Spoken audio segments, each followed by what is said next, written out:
चलिए, तो प्रेमचंद प्रेमचंद उत्तर कहानी वो सॉरी उपन्यास का चल रहा था।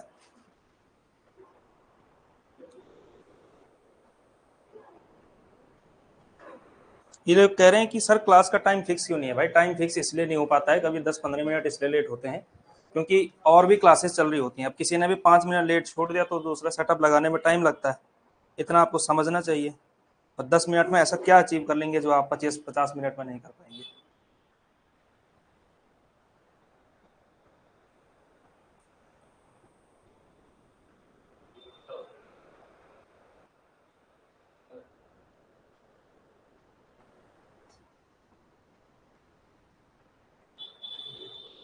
चलिए, तो अगला आज जो एक उपन्यास की हमको पहले थोड़ा सा कहानी समझने की जरूरत जरूर है।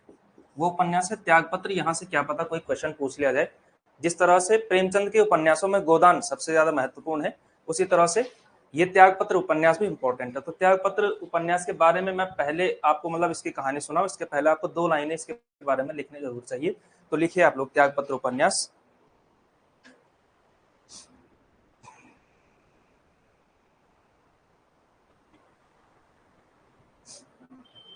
इस उपन्यास को जैनेन्द्र का एक सशक्त उपन्यास माना जाता है। इसे जैनेन्द्र का एक सशक्त उपन्यास माना जाता है। इसे जैनेन्द्र का सशक्त उपन्यास माना जाता है। इसमें मृणाल जो इसकी नायिका है, इसमें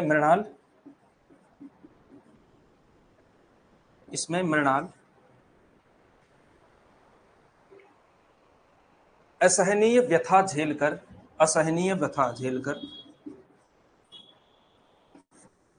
इसमें मृणाल असहनीय व्यथा झेलकर सामाजिक व्यवस्था की अमानवीयता को उजागर करती है। इसमें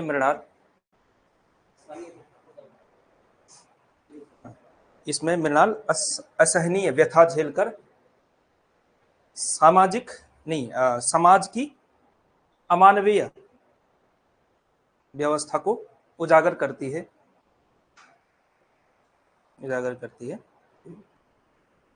अपनी मृत्यु से वह अहिंसा और प्रेम को चरितार्थ करते हुए अपनी मृत्यु से वह अहिंसा और प्रेम को चरितार्थ करते हुए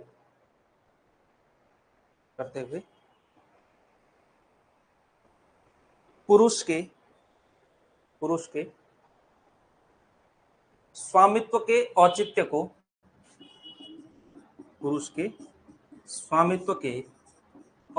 को चुनौती देती है।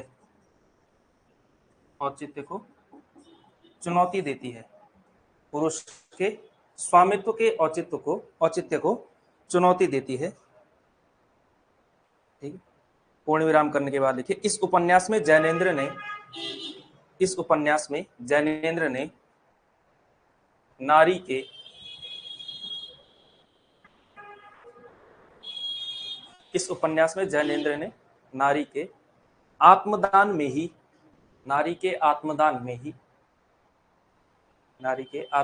ही उसकी मुक्ति के दर्शन का प्रतिपादन किया है।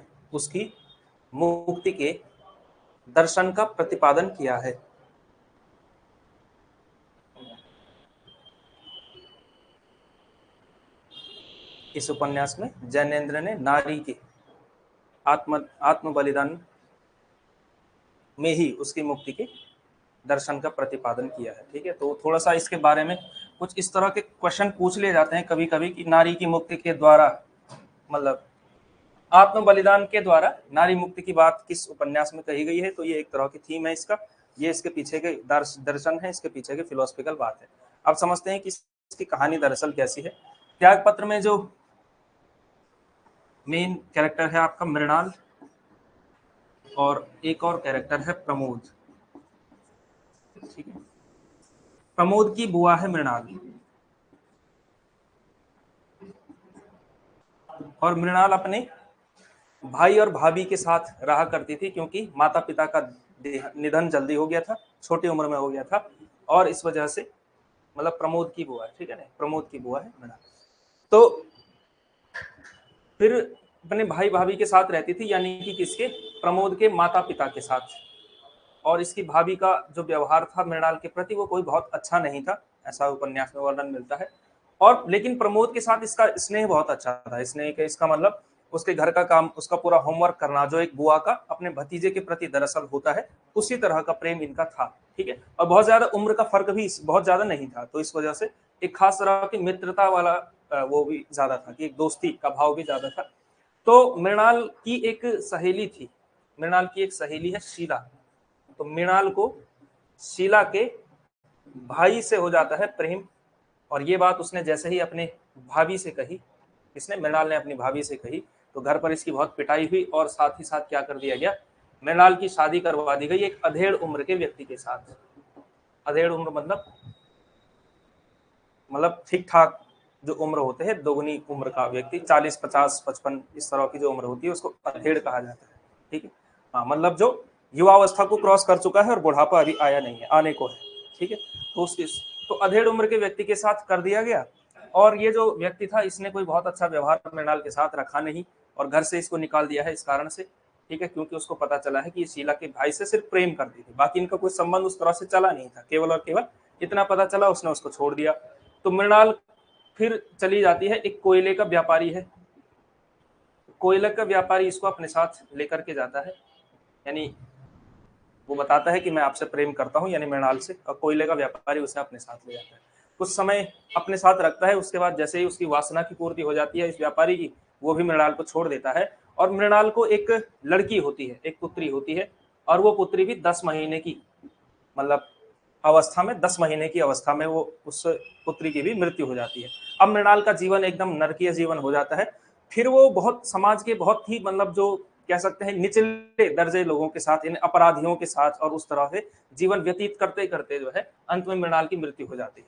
और इस बीच हुआ क्या है कि प्रमोद चलता रहता है, ये मृणाल के पक्ष की कहानी है।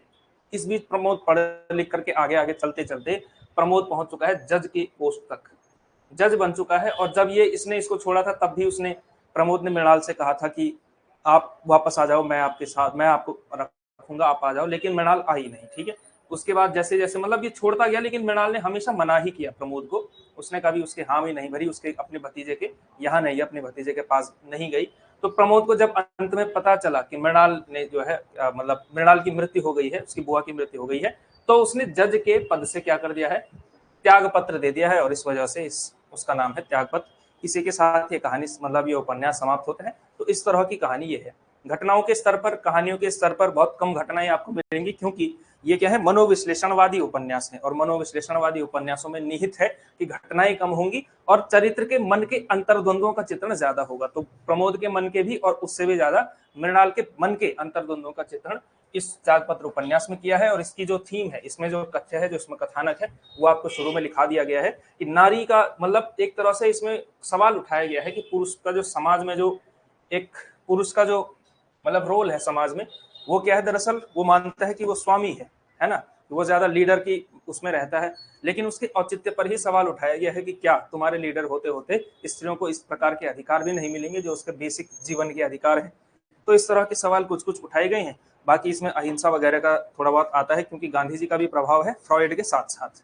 ठीक है, तो इस तरह से ये उपन्यास आपका चलता है। इस उपन्यास का नाम है त्यागपत्र, और ये आपको पता होना चाहिए। ठीक है, कभी कभी सवाल पूछ लिया जाता है कि किसका त्यागपत्र है, किसने त्यागपत्र दिया है त्यागपत्र उपन्यास में, या इसका नाम त्यागपत्र क्यों है, तो ये आपको पता होना चाहिए। ठीक है, ये है इसके कथानक से संबंधित।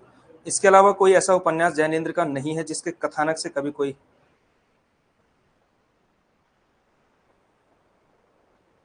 सवाल पूछा गया हो, इस तरह से तो कोई है नहीं कभी। ठीक है,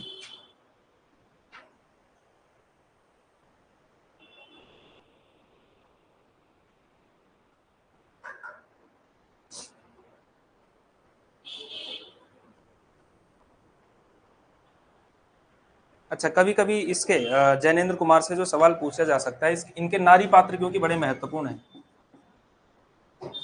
इनके स्त्री पात्र बड़े महत्वपूर्ण हैं, तो कभी कभी सवाल पूछा जा सकता है कि ये किस उपन्यास की पात्र है। ठीक है, तो वैसे करवाया गया है आपको, जो इनके 3 पहले पहले के उपन्यास हैं, परख, सुनीता और त्यागपत्र, तो इनकी नायिकाओं के नाम कभी कभी पूछ लिए जाते हैं। ये आपको करातों का परख की जो सबसे महत्वपूर्ण कैरेक्टर है वो कट्टो है, ठीक है। सुनीता की तो खुद सुनीता है, और त्याग पत्र की कौन है, मृणाल है, ठीक है। तो ये सवाल भी कभी कभी पूछ लिया जा सकता है, तो इस तरह से ये है।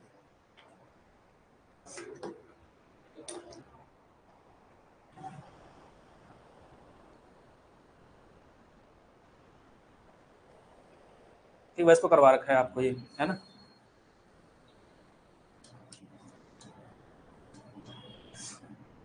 इसके बाद मनोविश्लेषणवादी उपन्यासकारों में बाकी तो आपको करवा दिए गए हैं, इलाचंद्र जोशी वगैरह, कि इनका कैसे कैसे चलता है, क्या क्या कार्यक्रम इनके यहाँ हैं। एक उपन्यास है जो है शेखर एक जीवनी। शेखर एक जीवनी आपके लिए जरूरी है ही, तो शेखर एक जीवनी के भी थोड़ा बहुत आपको शेड समझने की जरूरत है। शेखर एक जीवनी के इसमें, क्योंकि ये इंपॉर्टेंट है, शेखर एक जीवनी हो सकता है, तो इसमें से भी कुछ पात्र आपको जरूर तैयार करने चाहिए। शेखर एक जीवनी के प्रमुख पात्र, यहाँ से भी क्वेश्चन पूछे जाने की संभावना बनती है, क्योंकि महत्वपूर्ण उपन्यास है। शेखर एक जीवनी, तो खास करके जो पहला हिस्सा है इसका, शेखर एक जीवनी।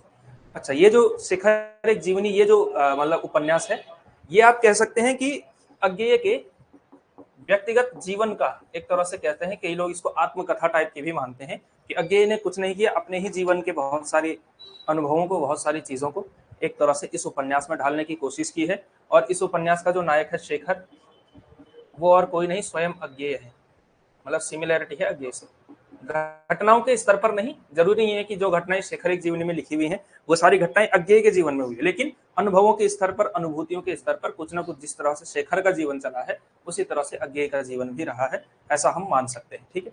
तो 2 भागों में ये प्रकाशित हुई थी, और माना जाता है ये जो उपन्यास 2 भागों में आया था, भाग 1 भाग 2, माना जाता है कि तीसरा भाग भी लिखने वाले थे, लेकिन आप लोग जानते होंगे कि अज्ञेय का मतलब जो आजादी के आंदोलन में बड़ा योगदान है, ये स्वतंत्रता सेनानी भी थे, और स्वतंत्रता सेनानी ये वो गांधी वाले स्वतंत्रता सेनानी नहीं थे, सरदार भगत सिंह और इनके गुट के आदमी थे, ठीक है। तो जब सरदार भगत सिंह को वहां जेल में रखा गया था और फांसी होनी थी, जब जेल में थे भगत सिंह, तो इनको कहा जाता था, इनको मतलब जो नाम दिया जाता था, इनको साइंटिस्ट कहा जाता था। हालांकि साइंटिस्ट ये थे नहीं, इन्होंने अंग्रेजी में एमए किया हुआ था, लेकिन इनको साइंटिस्ट कहा जाता था, क्योंकि ये बम बनाने की कला जानते थे, बम वगैरह बना करके देते थे, मतलब उस वाले गुट के आदमी थे, हिंसक क्रांति वाले, जो उनका वो था, क्रांतिकारी वाले गरम दल के लोग, तो उनके पार्टी में ये शामिल थे। तो जब एक बार योजना बनाई थी चंद्रशेखर आजाद, क्योंकि लीड कर रहे थे उस आंदोलन के, जो उस आंदोलन के बड़े नेता आजाद थे, ठीक है, भगत सिंह भी उसमें शामिल थे, लेकिन जो एक लीडर होता है वो चंद्रशेखर आजाद थे। तो प्लान बना कि भाई क्यों ना भगत सिंह को हम जेल से भगाया जाए, भगत सिंह को। तो जब भगाने की बात आई, तो कहा गया कि एक आदमी ऐसा चाहिए, उस योजना में कुछ इस तरह का था, एक आदमी ऐसा चाहिए जो ट्रक चलाना जानता हो, और ट्रक चलाना कोई नहीं जानता था। तो कहा गया, अज्ञेय को दिया गया 2-3 दिन का टाइम, कि भाई तुमने क्या करना है, साइंटिस्ट, ट्रक चलाना सीखना है। तो ट्रक चलाना इन्होंने सीख लिया था 2-3 दिनों में, ठीक है। हालांकि फिर कहा जाता है कि भगत सिंह को जब ये बात पता चली, तो उन्होंने कहा कि देखो मैं तो चला जाऊंगा, लेकिन फिर ये हमारी जो आंदोलन है ना, जो हमारी बात है वो मर जाएगी, ठीक है, मैं बच जाऊंगा। तो इसलिए उन्होंने कहा कि अगर इस आंदोलन को बचाने के लिए मुझे मरना होगा, तो मैं मरना जो है प्रीफर करूंगा, मरना पसंद करूंगा, ये भगत सिंह ने कहा, और उसके बाद ये प्लान कैंसिल हुआ था। लेकिन इतना आप लोग मान सकते हैं। तो जो तीसरा भाग मैं कह रहा हूँ, तीसरा भाग इसलिए प्रकाशित नहीं हुआ क्योंकि उसमें कुछ ऐसी बात थी कि एक स्वतंत्रता सेनानी थे बहुत बड़े, उनकी पत्नी थी, उनका संबंध किसी दूसरे स्वतंत्रता सेनानी से, ऐसा कुछ था संबंध, इस तरह से बनने वाला था उसमें, मतलब तीसरे भाग में ये सारी स्टोरी थी। तो बाद में अज्ञेय को लगा कि ये बहुत ज्यादा कंट्रोवर्शियल हो जाएगा, अगर मैंने प्रतीकों में भी बात कही तब भी ये बहुत ज्यादा कंट्रोवर्शियल हो जाएगा, तो इसने उन्होंने 2 ही भाग लिखे शेखर एक जीवनी के, ठीक है।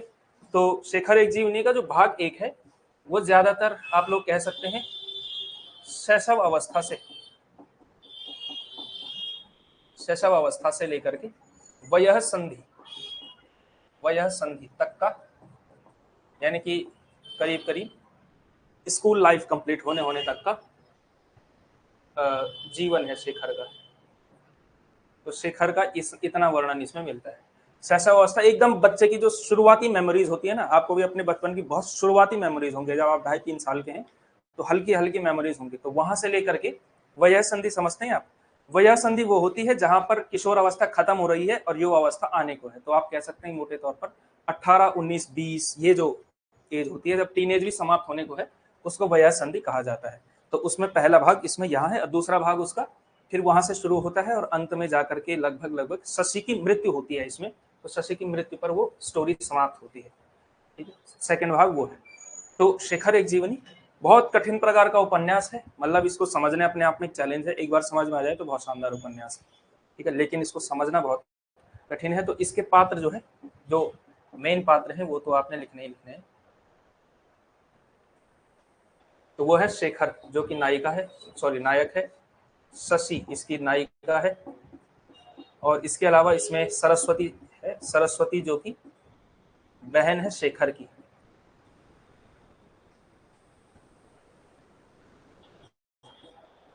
शेखर का पूरा नाम है चंद्रशेखर, चंद्रशेखर। और इसके अलावा इसमें एक शारदा नाम की लड़की का भी आता है वर्णन, ठीक है। तो एक लड़की, तो ये 3-4 है मेन कैरेक्टर, शेखर और शशि हैं इसमें। तो ये आपके लिए सबसे ज्यादा महत्वपूर्ण होने वाले।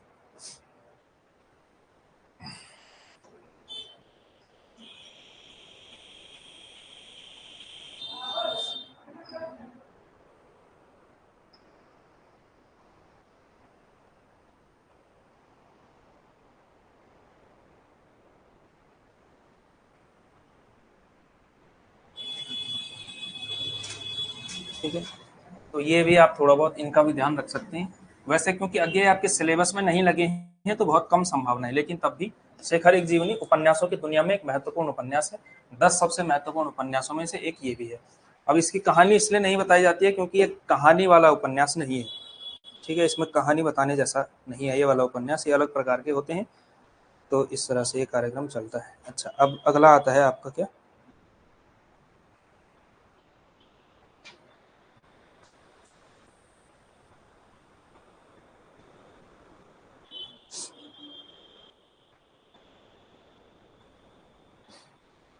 इसी में जो अगली धारा आती है प्रगतिवादी से भी पहले जो 1-2 धाराएं हमको करनी चाहिए। क्या अमृतलाल नागर आपके इसमें नहीं लगे हुए होंगे, जहां तक मुझे लगता है अमृतलाल नागर भी नहीं लगे होंगे ना।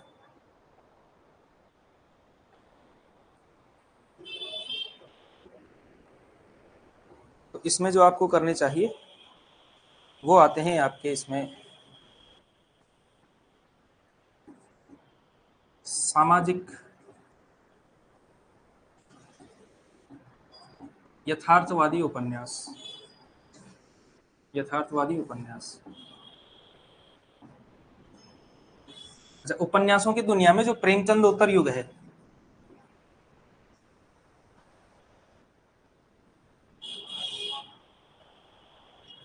प्रेमचंद युग है, आपको लिखाया ये गया था कि इसमें मनोविश्लेषणवादी और प्रगतिवादी ही आते हैं। लेकिन इसमें एक संशोधन आपने करना है, यही दो नहीं आते हैं, और भी इसमें क्योंकि आते हैं। समाज एक तो आता है सामाजिक यथार्थवादी उपन्यास, दूसरा आता है इसमें ऐतिहासिक उपन्यास, ऐतिहासिक उपन्यास। मनोविश्लेषणवादी तो था ही, मनोविश्लेषणवादी हमने किया ही है।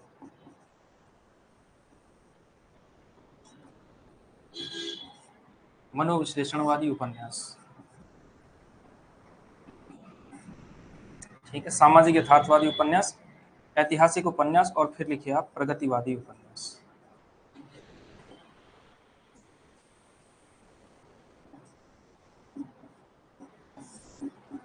तो इतने प्रकार के उपन्यास इसमें चले हैं।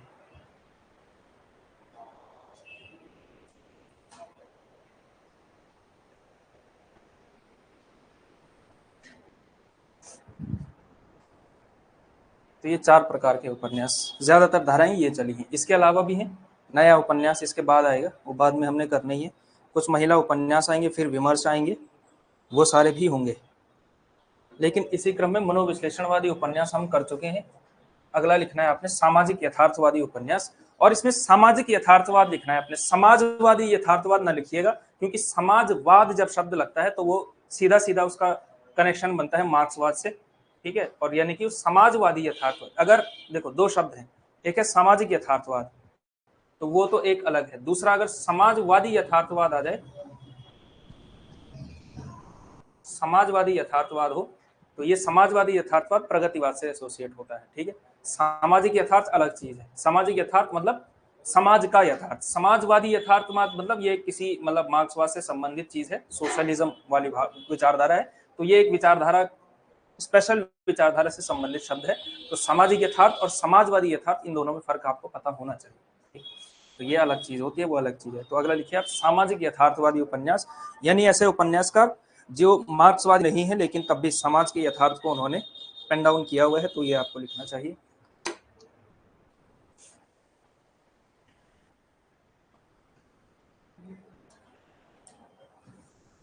सामाजिक यथार्थवादी उपन्यास,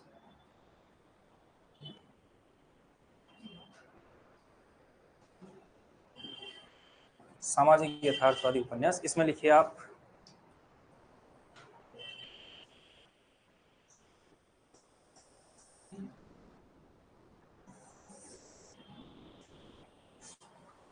इसमें एक लाइन लिखी जा सकती है, इन उपन्यासकारों ने या इस धारा के उपन्यासकारों ने, जैसा भी लिखें, इन उपन्यासकारों ने प्रेमचंद की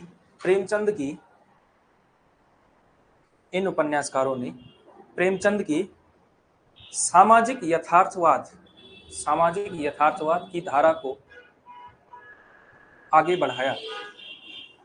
इन उपन्यासकारों ने प्रेमचंद की सामाजिक यथार्थवादी धारा को आगे बढ़ाया। इतना ही लिख करके छोड़ सकते हैं। यानी कि ये कौन सी परंपरा के लोग हैं? प्रेमचंद की परंपरा के लोग हैं।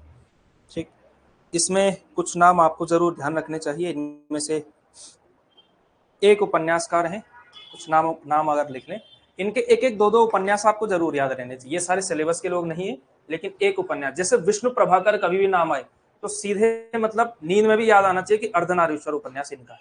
ठीक है, इस लेवल पर याद करना है। कुछ उपन्यास ऐसे होते हैं, और ये अगर पूछा जाए तो आप शिकायत नहीं कर सकते आयोग से कि भाई ये सिलेबस के बाहर की चीज है। नहीं, इस सिलेबस के बाहर की चीज इसलिए नहीं है क्योंकि हिंदी उपन्यास का इतिहास में इन उपन्यासों का एक ठीक ठाक योगदान है, बड़ा स्थान है इनका।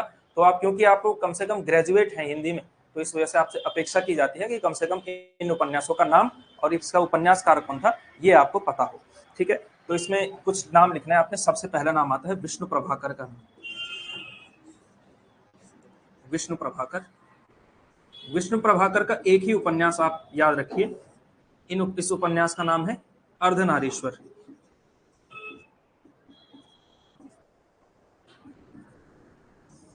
अर्धनारीश्वर, ठीक है, ये उपन्यास आपने नहीं भूलना है।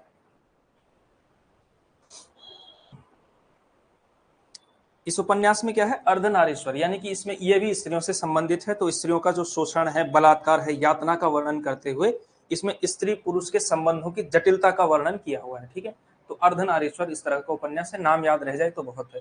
दूसरे उपन्यासकार आपने नहीं भूलना है, इनका नाम है उदय शंकर भट्ट। उदय शंकर भट्ट, और उदय शंकर भट्ट पर एक बार सवाल पूछा गया है पहले, 2018 का जो एलटी की परीक्षा हुई थी, हाँ, उसमें पूछा गया था कि मतलब उदय शंकर भट्ट का वो कौन सा उपन्यास है जो बरसोवा के मछुआरों के जीवन पर बेस्ड है। तो उसका नाम था सागर लहरें और मनुष्य। इनका बहुत प्रसिद्ध उपन्यास है वो भी। ठीक है आपके सिलेबस में, तो फिर कहानी में भी नहीं। उदय शंकर भट्ट के नाटककार के रूप में लगे हुए हैं आपके ज्यादा, उसमें जहां तक मैंने देखा है, कथा साहित्य वाले में नहीं लगे हुए, लेकिन तब भी हमको कर ही लेना चाहिए। ठीक है, तो इनके कुछ उपन्यास हैं। एक लोक परलोक इनका बड़ा प्रसिद्ध उपन्यास है। ठीक है, इसके अलावा सागर लहरें और मनुष्य, और एक नए मोड़। तो 3 उपन्यास आप जरूर लिखिए इनका। पहले लिखिए नए मोड़, ये कालक्रम से भी हो जाएगा फिर। नए मोड़। दूसरा लिखिए सागर लहरें और मनुष्य। सागर लहरें और मनुष्य। और तीसरा लिखिए आप लोक परलोक। लोक परलोक, लोक परलोक। एक वैसे एक और है, चाहे तो ये लिख सकते हैं शेष अशेष, लेकिन जो इनका सबसे बड़ा उपन्यास है वो सागर लहरें और मनुष्य ही है। ठीक है, सागर लहरें और मनुष्य। तो इनके बारे में आप चाहें तो कुछ लिख सकते हैं। वर्सोवा के मछुआरों के बारे में। तो लोक परलोक उपन्यास किस प्रकार का है, लोक परलोक कहा गया। हाँ, पहले सागर लहरों और मनुष्य के बारे में ये लिखना है आपने, नोट करके कहीं पे। ये क्या है, वर्सोवा के मछुआरों के जीवन पर आधारित।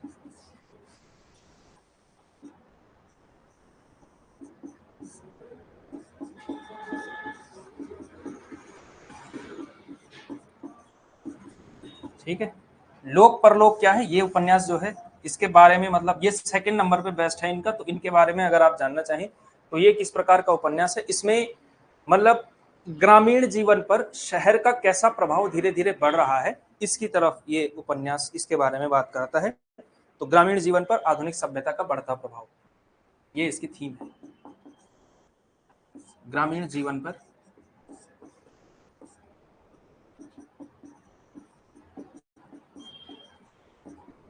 आधुनिक सभ्यता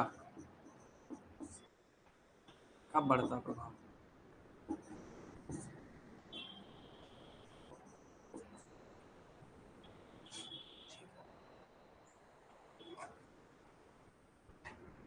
अच्छा, आप लोगों को पढ़ना कैसे है, मतलब घर पे पढ़ते कैसे हैं आप लोग, कौन सी यूनिट पढ़ रहे हैं आप लोग घर पे? क्या कह रहे हैं, कौन सी यूनिट पढ़ते हैं आप लोग घर में? ऐसा तो नहीं है कहीं कि यहाँ चल रहा है उपन्यास, आपके यहाँ चल रहा है भक्ति काल। अगर ऐसा चल रहा है तो फिर आपने कोचिंग क्यों लगाई, ठीक है, उसका कोई फायदा नहीं है फिर। ठीक, जो आपसे करवाया जाता है, आप अगर देखो, अगर आपने पैसे दिए हैं ना तो थोड़ा सा भरोसा भी आपको देना पड़ेगा। ठीक है, भरोसा ये देना पड़ेगा कि आप लोग ये मान करके चलेंगे कि यहाँ कोर्स कंप्लीट होगा भाई, हम कहीं भागेंगे कहाँ पे आपको, ठीक है, कहीं नहीं भागने वाले हैं फिलहाल। तो कोर्स आपके लिए कंप्लीट होकर के रहेगा। तो आप लोग कुछ नहीं करना है, जो क्लास में आज होता है, जितना काम आज क्लास में होगा उतना काम जो है आपको घर पर भी तैयार कर देना है, उसी कंटेंट को तैयार करना है। और मुझे नहीं लगता, अगर आप मतलब बहुत अच्छे से तैयार कर लेते हैं, आपका थोड़ा IQ लेवल अच्छा है, टाइम याद करने में टाइम नहीं लगता है, तो 1 घंटा भी बहुत होगा आपके लिए हिंदी का करना फिलहाल के लिए। ठीक है, और अगर आप ज्यादा टाइम देना चाहें तो ऐसा कर सकते हैं, एक्स्ट्रा करना चाहें तो कर सकते हैं। क्या कह रहे हैं, व्याकरण? हाँ, अगर अभी अगर आप लोग ये काम कर सकते हैं, आप लोग काम ये कर सकते हैं इसमें कि जैसे अगर जैसा आप लोग कह रहे हैं व्याकरण, अब व्याकरण यहां चलेगा 20 दिन। आपको लग सकता है कि व्याकरण 20 दिन पर्याप्त नहीं है, अब ये आपका अपना सब्जेक्टिव मैटर है, अपना मामला है। ठीक है, व्याकरण जनरली मान करके ये चलते हैं कि आपका अच्छा ही होगा क्योंकि ग्रेजुएट हैं आप हिंदी में। ठीक है, लेकिन होते नहीं है, मुझे पता है। ठीक है, तो 20 दिन ही चल पाएगा यहाँ। लेकिन अगर आप अपने लेवल पर तैयारी करना चाहें तो 1-1.5 घंटा ये पढ़िए, आधा से पौना घंटा आप व्याकरण का अपने स्तर पर तैयारी कर सकते हैं, खुद भी पढ़ सकते हैं। ठीक है, तो मतलब पूरी तरह से आश्रित रहेंगे उससे अच्छा है थोड़ा बहुत वो हिस्से जिसमें आप कमजोर हैं वो आप करें, बड़ी बाकी सारे हिस्से अगर सेम टू सेम है, सभी ने पढ़ना है, पढ़ना ही पड़ेगा, उसको आप कोचिंग के अनुसार करिए। जिस जगह पे आप कमजोर हैं, आपको लगता है कि अगर आप व्याकरण में बहुत कमजोर है और करना पड़ेगा, तो वो आपको करना पड़ेगा। हाँ, जो आपका काव्यांग वाला हिस्सा है, रस छंद अलंकार, इसको लेकर के आप चिंतित होने की जरूरत नहीं है, इस पर हम ठीक ठाक चर्चा करने वाले हैं, ठीक ठाक तरीके से पढ़ाने वाले हैं। ठीक है, तो इसको लेकर के आप चिंतित ना हो, इसको लेकर के आप मतलब पेशेंस रखें बस। और उसके बाद अगर आप लोग कहेंगे कि गद्य खत्म होने के बाद पहले काव्यांग परिचय कराओ, रस छंद अलंकार कराओ, तो वो करवा देंगे। ठीक है, अगर आप कहेंगे कि पहले साहित्य कंप्लीट करो उसके बाद वो करना, तो उस तरह से करा देंगे। ठीक है, जिस भी तरह से आप लोग कहेंगे सामान्य मत के साथ उसी तरह से चला देंगे। ठीक है, तो जो भी आपका मत बने साथ में। ठीक है, वरना एक जनमत संग्रह करा देंगे हम व्हाट्सएप ग्रुप में, आजकल उसमें पोल भी हो जाता है। ठीक है, तो जो सुबह वाला बैच है उसमें बच्चों की संख्या बहुत ठीक ठाक है, तो वहां पर जो है वहां पर सीधा जनमत संग्रह होता है किसी भी चीज को लेकर के। संडे को टेस्ट कराना है या शनिवार को कराना है तो जनमत संग्रह होता है वहाँ। वहाँ एकदम लोकतंत्र की स्थापना हो चुकी है, यहाँ होनी बाकी है अभी। यहाँ अभी क्योंकि नए हैं, अभी बहुत जुड़ ही रहे हैं नए नए लोग रोज रोज, तो ऐसा है सिस्टम। ठीक है, तो ये हो गए आपके दो उपन्यासकार, उदय शंकर भट्ट और विष्णु प्रभाकर। इसमें एक बहुत बड़ा नाम आता है, इनका नाम है अमृतलाल नागर।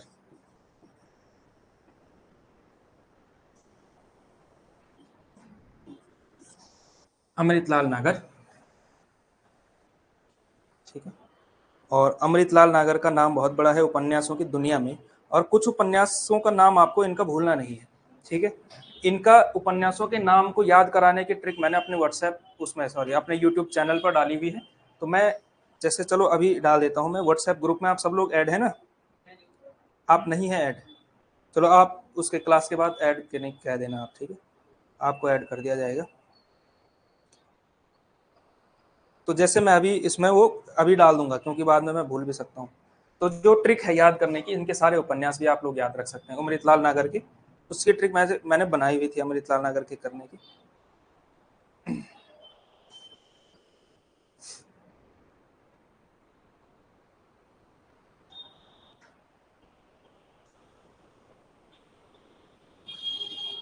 चलिए, तो ये मैं डाल चुका हूँ, वो आप जा करके देख लेना। तो फिलहाल कुछ प्रमुख उपन्यासकार जो आपको मतलब उपन्यास इनके वो आपको याद रखने हैं अमृतलाल नागर के, वो मैं आपको बता देता हूँ कि कौन कौन से याद रखने हैं। इनके वैसे उपन्यास ठीक ठाक पूछे जाते हैं, क्योंकि संख्या बहुत ज्यादा है ना, तो इनके कुछ कुछ तो नहीं भूलने हैं आपने। जैसे एक है इनका, एक बूंद और समुद्र नहीं भूलना है।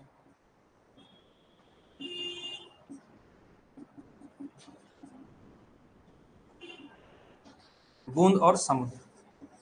दूसरा है सुहाग के नूपुर, सुहाग की नूपुर। इसके अलावा एक है इनका एकदा नैमिषारण्य। मैं यहाँ पे सारे नहीं लिखाऊंगा, वही लिखाऊंगा जो थोड़ा सा इंपॉर्टेंट है। और इम्पोर्टेंट कैसे, मुझे कैसे सपना आता है कि ये इंपॉर्टेंट है या नहीं है, मैंने प्रीवियस ईयर क्वेश्चन देखे हुए हैं पहले से कि उपन्यासों में मतलब कभी ना कभी किसी परीक्षाओं में क्या क्या क्या पूछा जाता है हिंदी भाषी प्रदेशों में, उसी के बेस पे बना देते हैं। ठीक है, एक ये हो गया। इसके अलावा एकदा नैमिषारण्य हो गया। सबसे महत्वपूर्ण दो उपन्यास इनके, एक है मानस का हंस, मानस का हंस, और दूसरा उपन्यास लिखे खंजन नयन। ये नहीं भूलने हैं आपने, ये दो बहुत महत्वपूर्ण उपन्यास हैं, खंजन नयन। ठीक है, ये एक तरह से कह सकते हैं जीवनी परक उपन्यास है इनके। एक है इनका नाच्यो बहुत गोपाल, एक और ये लिखिए नाच्यो बहुत गोपाल।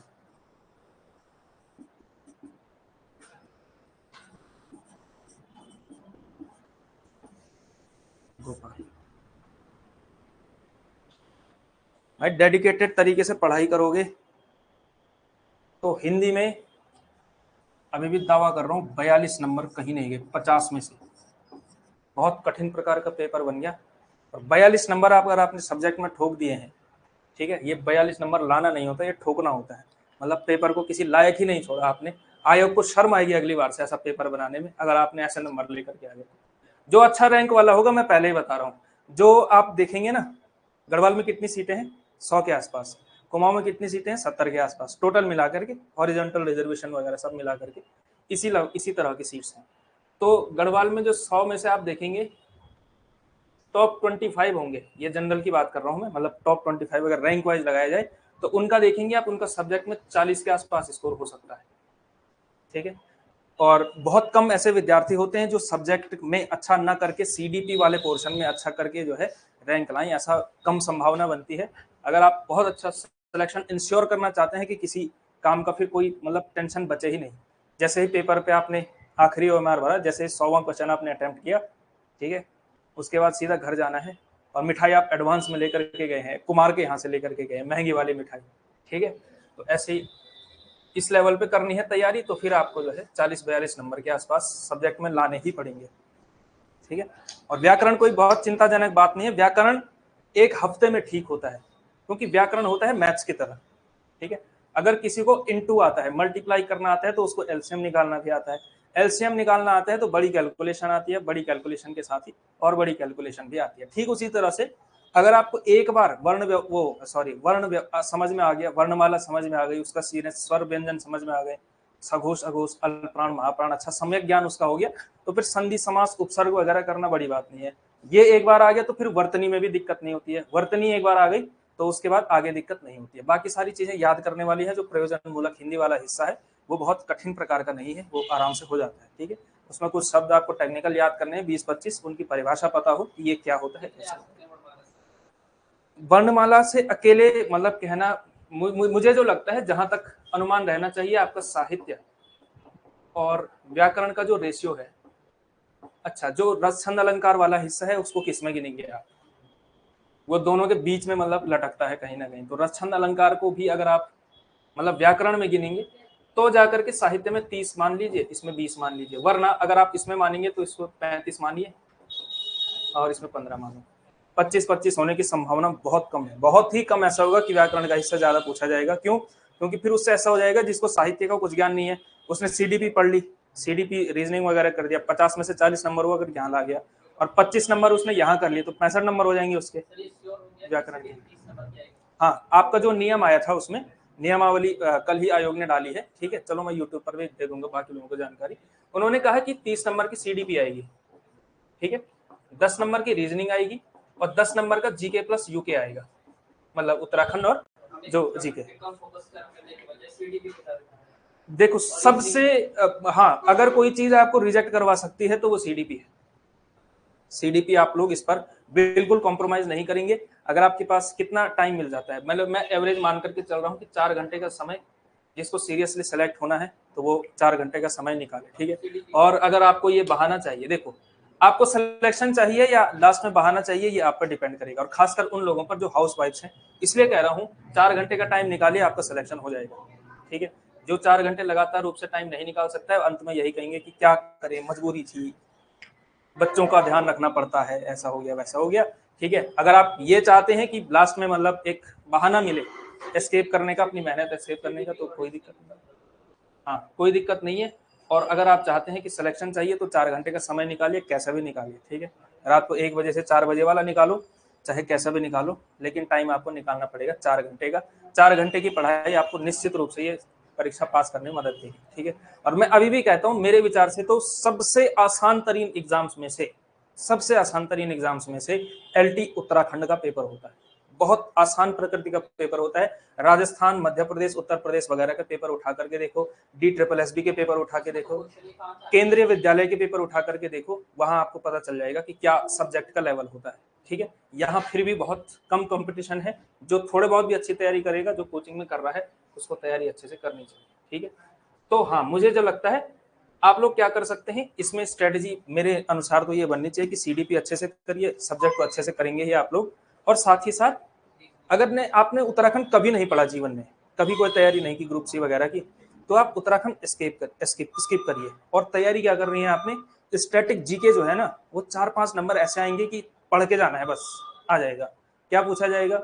स्टैटिक जीके कहते हैं उसको, वो जीएस नहीं पूछा जाएगा कि भारतीय अनुच्छेद ये वाला कौन सा है, ऐसा नहीं पूछा जाएगा। बहुत बेसिक तरह की चीजें उसमें पूछी जाएंगी, तो वो आपको तैयार करना है, ठीक है। तो अगर आपका उत्तराखंड अच्छा है, कभी पढ़ा है जीवन में, तो आप लोग पढ़ सकते हैं, ठीक है, कम से कम इतिहास वाला हिस्सा। वरना अगर कभी नहीं पढ़ा है, केवल सब्जेक्ट में ही ध्यान रहा है, या उत्तराखंड की परीक्षा की तैयारी कभी नहीं की, तो आप लोग उसको स्किप भी कर सकते हैं। अगर मैं होता तो मैं वही करता, ठीक है। मैंने कभी उत्तराखंड पढ़ा नहीं उस तरह से, ठीक। तो ये है भाई अमृतलाल नागर के जो 2 उपन्यास आपको ध्यान रखना है, मानस का हंस, खंजन नयन, इनके बारे में लिखिए। मानस का हंस के बारे में लिखिए, ना सीधा एक ही पॉइंट आप चाहें तो लिख सकते हैं। मानस का हंस तथा खंजन नयन क्रमशः, मानस का हंस तथा खंजन नयन क्रमशः तुलसीदास एवं सूरदास के जीवन को, तुलसीदास एवं सूरदास के जीवन को केंद्र में रखकर, तुलसीदास एवं सूरदास के जीवन को केंद्र में रखकर, तुलसीदास एवं सूरदास के जीवन को केंद्र में रखकर लिखे गए, केंद्र में रखकर लिखे गए जीवनी परक उपन्यास हैं, को केंद्र में रखकर लिखे गए जीवनी परक उपन्यास हैं। मानस का हंस तथा खंजन नयन, क्रमशः शब्द जरूरी है यहाँ पर, ठीक है। जिस क्रम में आपने मानस का हंस और खंजन नयन लिखा, उसी क्रम में। तो मानस का हंस आप लोग समझ रहे हैं, मानस रामचरितमानस से संबंधित है। वैसे मानस जो शब्द लगता है वो मानसरोवर से संबंधित भी होता है, तो आप समझ रहे होंगे कि क्या इसका मानस एक शब्द वहां लग गया, दूसरा आपने मानसरोवर लगा दिया। तो मानस का हंस तुलसीदास के जीवन पर आधारित, और खंजन नयन, ठीक है। तो खंजन नयन किससे वो होता है? खंजन नयन मतलब जो मतलब सूरदास को क्योंकि जन्मांध चलता है उनके बारे में कि जन्मांध थे, तो वो एक विचार चलता है।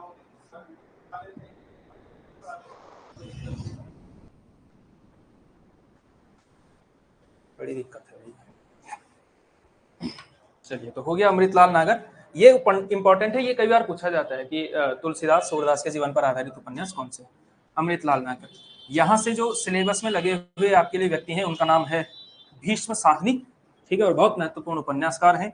इनका जो लैंडमार्क उपन्यास है जिसकी कहानी भी आपको पता होनी चाहिए भीष्म साहनी जी की, वो उपन्यास है तमस, ठीक है, पता होना चाहिए आप लोगों को कि तमस उपन्यास इनका है। और कभी कभी सवाल पूछा जाता है, भीष्म साहनी से भी पहले मेरे विचार से आपको थोड़ा सा उपेंद्रनाथ अश्क के 2-3 उपन्यास आप चाहें तो याद कर सकते हैं, ज्यादा नहीं, इनके वैसे पूछे नहीं जाते हैं उपेंद्रनाथ अश्क के, मतलब इसी में उपेंद्रनाथ अश्क।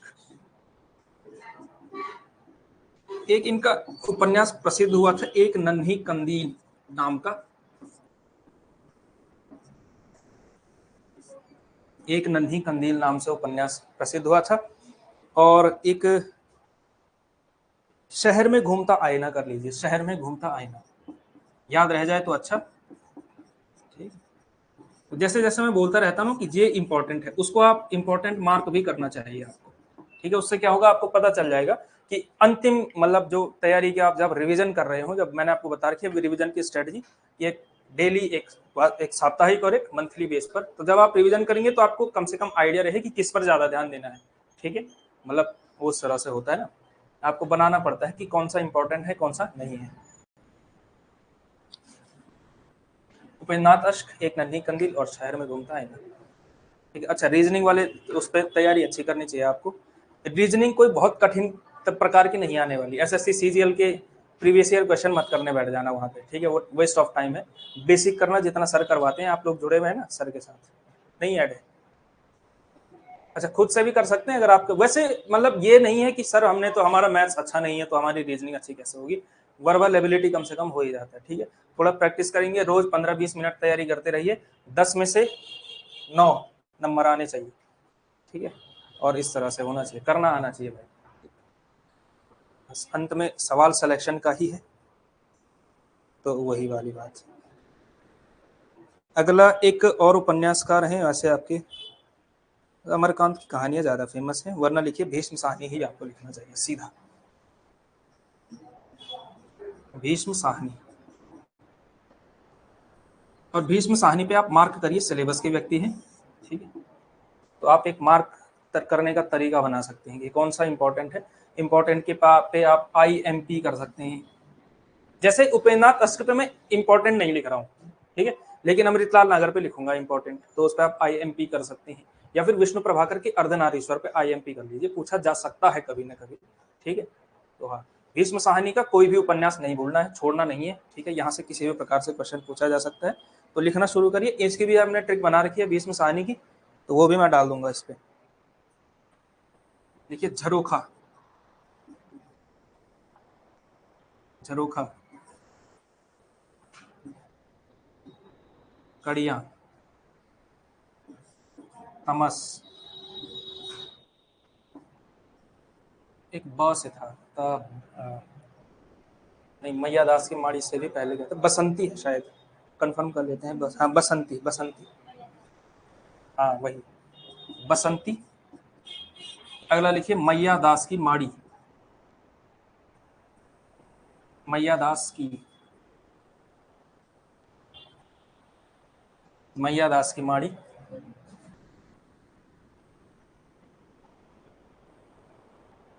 कुंतो। और एक उपन्यास है इनका नीलू, नीलू नीलिमा, नीलू नीलिमा नीलोफर, ऐसा कुछ नाम है, नीलिमा ही शायद नाम है बीच का, हाँ, नीलिमा और नीलोफर, नीलिमा नीलोफर, ये एक नाम है, नीलू नीलिमा नीलोफर। और 8वां जो है वो है जय हिंद की सेना,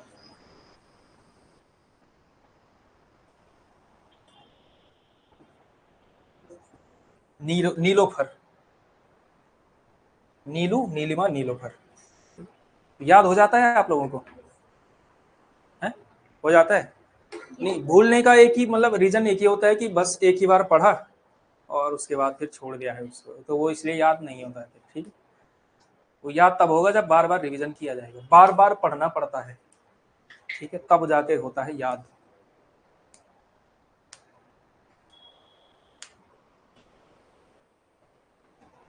तो इसका वैसे ट्रिक जहां तक मुझे याद है मैंने ये बनाई थी, झक तब मारो, झक तब मारो कुंतो जब, ऐसा कुछ बना रखा था, जब नीलो, मतलब जब कुंतो नीलोफर हो जाए, ऐसा कुछ बना रखा था। वो चलो डाल ही दूंगा मैं, कोई दिक्कत नहीं।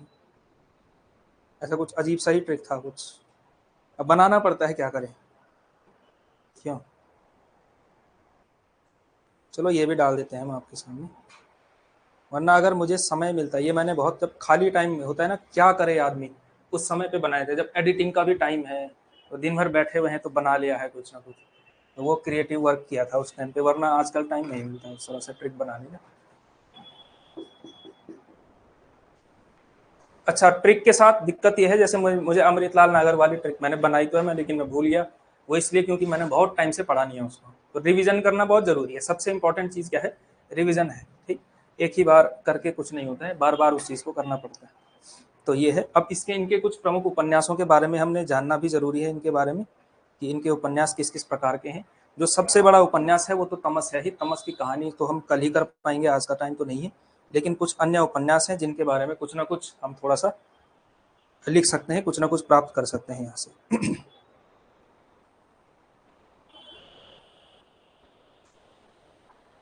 अच्छा, यशपाल, हाँ यशपाल तो प्रगतिवादी में कर लेंगे आराम से, ठीक है, उनके उनके 4-5 उपन्यास हैं, वो करने ही पड़ेंगे।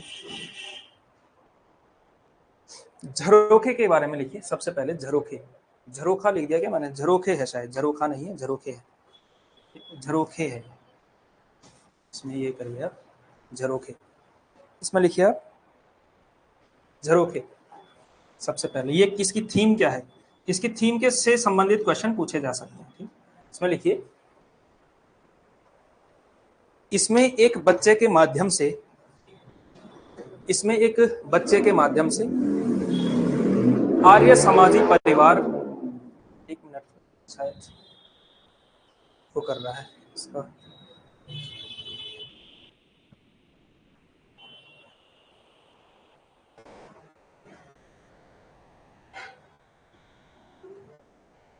इसमें एक बच्चे के माध्यम से आर्य समाजी परिवार की संस्कारगत जड़ता का, आर्य समाजी परिवार की, इसमें एक बच्चे के माध्यम से आर्य समाजी परिवार की संस्कारगत जड़ता, जड़ता यानी रिजिडनेस इसको कह सकते हैं, जड़ता का विश्लेषण,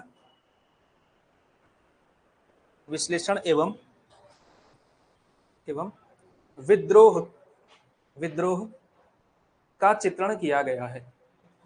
झरोखे क्या है, आर्य समाजी परिवार,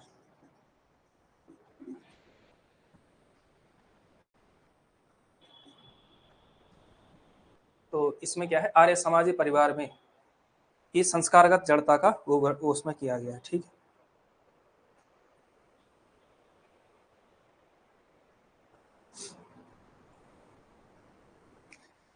इसमें मतलब इतना ही लिखा जा सकता है थीम के बारे में, हम आपको थोड़ा सा और आगे मतलब ऐसे सुना देते हैं। देखो, आर्य समाज जो है, आर्य समाज जो वर्ग है, जानते होंगे आप आर्य समाज जो किसकी है, दयानंद सरस्वती का आर्य समाज था। उन्होंने आर्य समाज की स्थापना की और बहुत सारे फॉलोअर इनके बने। तो हुआ क्या कि इन्होंने कहा था वेद की ओर लौटो, आर्य समाज में उन्होंने कहा था कि वेद क्या है, सबसे प्रामाणिक है, और हम क्योंकि अपने वेदों से हट चुके हैं तो अब हम वेद की ओर तरफ दोबारा लौटेंगे। ठीक है, तो वेद वेद वेद ये लोग काफी करते हैं।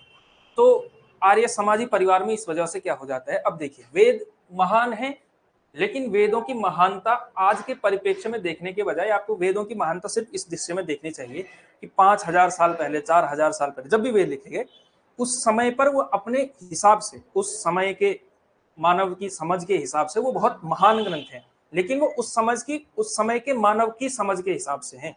ठीक है, आज के 21वीं सदी के, या अगर हम इसकी बात करें भीष्म साहनी जी की, तो 20वीं सदी के मनुष्य के हिसाब से, वेदों के हिसाब से अगर आज का जीवन जीना शुरू करेंगे तो हमारा जीवन क्या हो जाएगा, बड़ा रिजिड हो जाएगा, बहुत ज्यादा हम संस्कारगत जड़ता में फंस जाएंगे। इसीलिए वो शब्द लिखा गया है आपके यहाँ। ठीक है भाई, 4-5 हजार साल पुराना ग्रंथ है, उससे जो अच्छी चीजें हैं वो तो सीखी जा सकती हैं निश्चित रूप से, लेकिन पूरा जीवन उसके अनुसार जिया जाए वो ठीक नहीं है। ठीक है ना, है कि नहीं। अगर हम पूरी तरह से उन किताबों पर उस जीवन शैली के अनुसार जिए कि भाई केवल मतलब धर्म के उसके नाम पर, धर्म में हमारी आस्था थी तो 5000 साल पहले जैसे जीते थे वैसे ही अगर आज जीना शुरू कर देंगे तो हम क्या करेंगे, मतलब बहुत ही पुरातन, बहुत ही पुराने और बहुत ही मतलब कह सकते हैं रूढ़िवादी किस्म के समाज लगने लगेंगे। तो इसी प्रकार की उन्होंने इसमें ये बात कही है, ठीक है, कि मतलब समाज समय के साथ आगे चलना चाहिए आदमी को, ठीक है, पुराने को भी संस्कार के रूप में लेना चाहिए लेकिन पीछे ही अटक करके नहीं होना चाहिए। तो जो ये यूटोपियन माइंडसेट था आर्य समाजी लोगों का कि वेदों की ओर लौटो, तो उसकी तरफ एक तरह का इशारा किया हुआ है कि एक बच्चा किस तरह से उस परिवार में स्ट्रगल करता है जो कि आर्य समाज की संस्कारगत जड़ता की वजह से मतलब वो परिवार पूरा जकड़ा हुआ है, ठीक है। अगला उपन्यास लिख सकते हैं आप, कड़ियां। कड़ियां, कड़ियां, इसमें लिखिए आप, इस उपन्यास में मध्यवर्गीय पति पत्नी, मध्यवर्गीय पति पत्नी, मध्यवर्गीय पति पत्नी की जीवन कथा वर्णित है, की जीवन कथा वर्णित है। मध्यवर्गीय पति पत्नी की जीवन कथा वर्णित है। जी कह रहे हैं ठीक से नहीं दिख रहा, क्या अभी ठीक से दिख रहा है या? एक मिनट,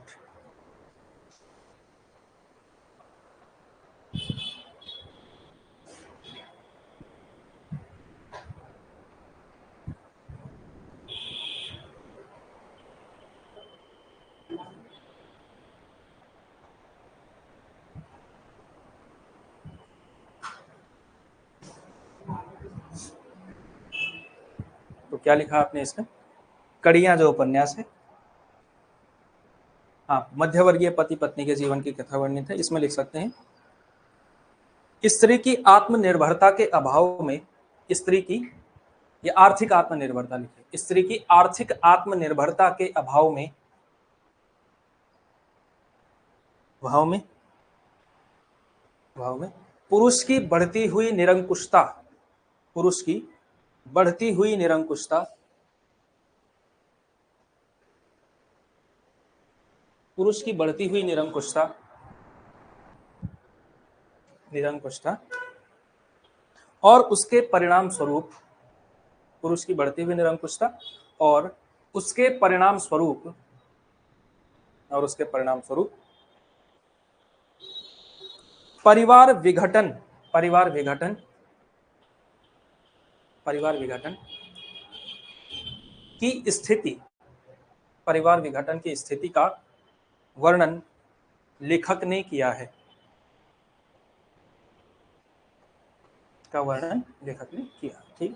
तो कड़ियां किस तरह का है, इसमें जो पति पत्नी है वो दोनों, अब इनके पात्र का नाम तो मुझे उतना ध्यान आ नहीं रहा, लेकिन इसकी जो थीम है दरअसल वैसे आपने समझ ही ली है कि अगर स्त्री आर्थिक रूप से आत्मनिर्भर नहीं है तो फिर क्या होगा, पुरुष की निरंकुशता उसके ऊपर बढ़ती चली जाएगी, और जब निरंकुशता बढ़ती चली जाएगी मतलब एक तरह से उसका कंट्रोल बहुत ज्यादा हो जाएगा, जितना होना चाहिए उससे कहीं ज्यादा, ठीक है, वैसे तो होना ही नहीं चाहिए, जितना होना चाहिए क्या मतलब, ठीक है, मतलब हर किसी की स्वतंत्र सत्ता होनी चाहिए, लेकिन क्या होगा अगर आर्थिक रूप से आत्मनिर्भर नहीं है, ठीक है। जिस समाज में, देखिए आप जिस समाज में देखेंगे ना स्त्रियों के प्रति अधिकार, वो सॉरी अपराध, स्त्रियों के प्रति अपराध होते होंगे, वुमेन के प्रति अपराध होते होंगे, वहां का एक खास पैटर्न ये होता है कि स्त्रियां जो है आर्थिक रूप से आत्मनिर्भर नहीं होती, ये बहुत बड़ा पैटर्न है, ठीक है। कोई भी ऐसा समाज जहां पर स्त्रियां आर्थिक रूप से आत्मनिर्भर हैं, वहां पर आप देखेंगे कि वहां पुरुष की उतनी चलती नहीं है, उतना क्या होता है स्त्रियों के प्रति अपराध नहीं होते हैं, बहुत कम होते हैं, खास करके डोमेस्टिक काइंड ऑफ जो होते हैं, डोमेस्टिक जो अपराध होते हैं, जो उनके घरों के अंदर अपराध होते हैं या जो डोमेस्टिक वायलेंस जैसी चीजें, तो वो बहुत कम होती हैं अगर स्त्रियां आर्थिक रूप से आत्मनिर्भर हो तो। यूरोप, इन विकसित देशों की बात अलग है, लेकिन अगर आप देखेंगे जैसे ट्राइब है, ट्राइब यानी जनजातियां, यहाँ पर स्त्रियों के प्रति अपराध बहुत कम होते हैं। इसका रीजन क्या है? इसका कारण यह है कि स्त्रियां वहां पर आर्थिक रूप से आत्मनिर्भर होती हैं।